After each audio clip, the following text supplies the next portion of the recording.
If you want to bypass your Microsoft login and want to set up with a local user, I mean the local account on your system, then you can do it. How we can do it?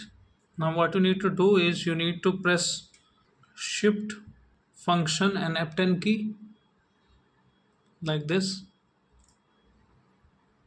and if that is not working you can just press shift and F10 key to open the command prompt here.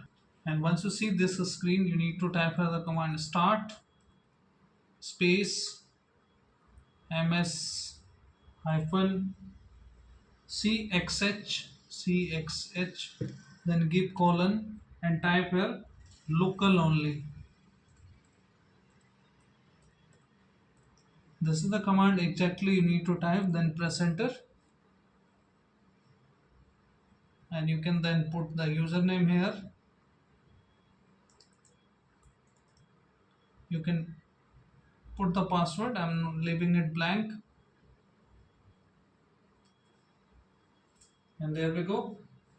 Local setup is in a progress, and we have successfully bypassed the Microsoft account as well.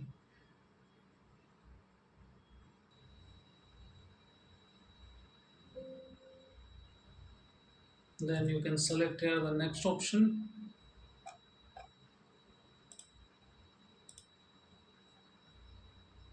accept,